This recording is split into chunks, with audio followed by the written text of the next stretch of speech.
What an intro! Hello, I am Michael, I'm Ethan. and we are here to do our full-depth analysis and review of the new Giga Coaster at Kings Island, Orion. So today we were at the Orion benefit auction. We have our t-shirts and lanyards here to prove it, and what a ride! Like, just tell them some things that you might want to expect here with Orion. With this, because obviously people may have some mixed expectations. Yeah, it is definitely, if you see stuff on the internet saying that it's not gonna be good and it's gonna be bad, that's completely wrong, and it's pretty much underrated as of right now, as for the general public. But when we did the benefit, the huge airtime moments, that bank turn hill is wave turn hill, just it's a bunch of airtime. That first drop, endless, and I mean it's not a 90-degree drop, but it is even. Yeah, it feels like it. And yeah, I frankly agree. Like the animated POV and the real POV, and the real POV definitely does it better than the animated.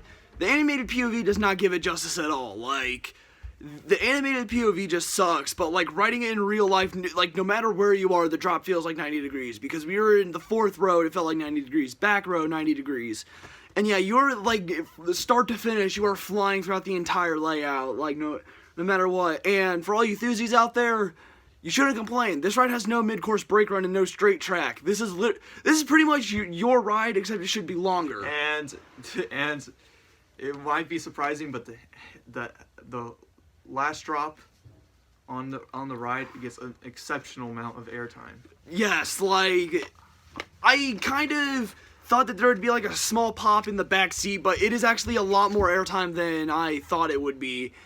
But yeah, like this ride, like my expectations were set medium, like compared to like rides like Steel Vengeance and stuff, where like my expectations were already set high.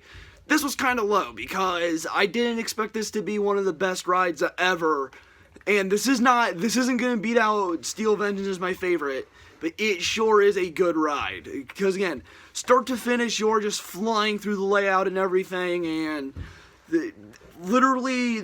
probably in total, I counted about like 5 or 6 times I felt airtime. Yeah, that first drop, though it is actually not 90 degrees, like no matter where you are, it will feel like 90 degrees. Also, one thing to talk about, and unless you're going to Kings Island this Saturday for 4th of July, the night lights, dude. It is really, yes, the night lights make it look like it's the whole track is lit up on the lift hill. And also the bank turn, there's lights there.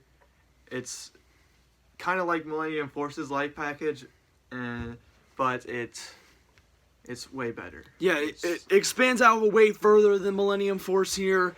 And yeah, unfortunately this season, unless you went to the benefit auction and stayed there longer like we did, we stayed the longest possible time we could, which was 5 to 10. And we got about 7 rides on this. Yeah. And we can definitely say that though we didn't get every seat, we did get one seat in like the 4th row, which is kind of weird because we were always going 6, 7, 8. Yeah, just one of those seats, and we gotta say that those seats are the best. Typically when it comes to these kind of coasters, I typically prefer the back seat, because you're going faster and you have more chances for airtime, and I had a feeling Orion was going to be like that. Now, I bet the front seat is really amazing because you're like facing it like right there, but I don't know if it was just me, but for some reason, the 4th row felt a little bit bumpy. Yeah. And I don't know if that was just me or what, but it just felt a little bit bumpy. Also, while we were here, we were going to say some things with what to expect when you're actually at the park. Because with Kings Island opening tomorrow, it is important that you guys see this, because this will really help you break down what's going to happen. One of the things, social distancing in queues. there will be lines everywhere, and you stay on that line. Now, it's going to be a bit chaotic at first, just because people aren't used to it, and they... Yeah, especially when we were at the event, like, when everybody was first getting on, it was a bit hectic to social distance because you had a huge group of people going in one place. But yeah, it was really that. Also, the seating, though it is a 4 across, the seating will be like Diamondback. So it will go mid, wing, mid, wing, mid, wing, mid, wing, you get the point. Yeah. It'll be doing that, and you will not be paired with strangers. So if your party is 1, you get that whole row to yourself. If your party is 2, then you fill the seat. If your party is over 2, then you get 1 row and another one. Yeah, you basically get multiple rows for depending on how much is in your party. But I got a feeling that's going to kind of be the same on Banshee, but who knows. Also, this line flew way faster than we anticipated. Like, we thought this would be like, oh, we're going to be waiting for like 1 hour here. But in actuality, like, probably the most we waited was like 45 minutes or something. Yeah. That was because the ride was stopped. Yeah, because it was stopped there, so yeah. And, the theming on the ride is really cool. Oh, yes. I mean, it's... The whole Area 72 is... Which we have posted on our YouTube page, Walk into Area 72. Yes, and it looks great. There's a pre-show before you get into Orion, and that's kind of cool, but we had to watch it 4 times because we were in the queue line and we stopped it. We stopped. And I mean, don't get me wrong, it looks good, and it's actually pretty cool because it actually makes the theme of this ride make more sense. It actually makes it have a legit theme. I'd say it's one of the best themed coasters in the Cedar Fair industry. Like, it's not going to be better than Copperhead Strike, take it from him, because I have not ridden Copperhead Strike. Yeah, but I would say this is the best themed Giga Coaster. And that's not really saying a lot, but it does have some theming. Yes, it does. It actually is, I would say it is one of the most, if not the most themed coaster at Kings Island, because just the whole area in general is lively. And again, we posted this, so we're not gonna break down Area 72 in this video because we posted a walkthrough video there because we're just here to talk about Orion. But yeah, overall, my scoring is, I would give it 9.9. Here's why. I still wish the ride was longer. Yeah. Like, I still wish the stats were better, but other than that, it was a really good ride for what we all thought it was going to be. For me, I would probably have to go with 9.5 because I have ridden Fury 325, and that's...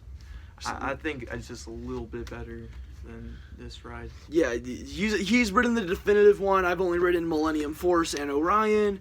He's also ridden Leviathan, which, how would you stack Leviathan against Orion? I think Orion is better, just in my opinion. For you Canadians, passively aggressive, say, state your anger. I mean Leviathan. I think it was like the first. Yeah, it was the first one by B&M. So I mean, I understand if you're saying like, well, it was the first of its kind for B&M. So when we get one, it's kind of, it has a better layout. It's a bank turn, that figure 8 kind of thing is kind of pretty cool, and that final drop is kind of just pops you with some airtime that you didn't expect. Yeah, just like the Spanish Inquisition, no one expects it. Yeah, and yeah. But yeah, so overall, that is gonna do it for this video. Stay tuned for more videos and updates from us. I'm Michael. I'm Ethan. Signing off. We are the Theme Park Bros.